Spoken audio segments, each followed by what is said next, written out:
Un poeta antropologo di questa terra di pastori, Michelangelo Pira, scrutava il suo universo sotto una quercia. Cercava i segni, zossinos, di una storia di milioni e milioni di anni fa. Milioni e milioni di anni prima di oggi, o forse qualche decina di anni prima, quando il gallo creatura, pizzino minore. O forse non era neanche nato.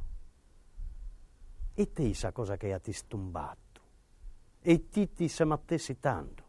Due di mannas che ne risposta. Che cos'era la cosa? Non lo poteva sapere perché non sapeva che cosa fosse lui. E ti se non lo poteva tischire, che hanno schiata e te sa cosa. Ma si stumbata emmo, cosa si lamentaiata. Tumbo. E si l'intendiata per impettorra, tumbo, tumbo, tumbo. E Gaia bella bello si che dormiata.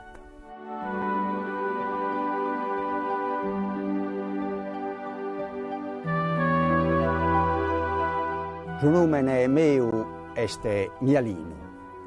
Mialino è Crapino. Crapini babbo, pastore e poeta. Ma sa prima di scuola su mastro a che ne sapello, cramaia sospizzinnoso e donzunu cramato s'arricaiata e naraia presente. A un certo punto sta arrivato a Pira Michelangelo. Io che hanno nato Pira Michelangelo non mi sono manco tremitu, che non ischio che cramanno a mie. E tanto su mastro che mi conoscia si m'ha tappo un piatto a ocro storto se m'ha nato. Pira Michelangelo, alzati quando faccio il tuo nome, te l'insegno io l'educazione, dove ti credi? All'uvile. E gai a 6 anni ha pischito che io due numenese.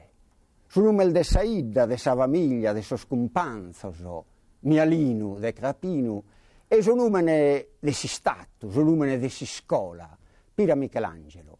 Due numenese, due limbas, sa limba e mama, su vizzichesu, su sardu e s'italiano, e due si scuola, la scuola impropria, si scuola de Saida e la scuola ufficiale.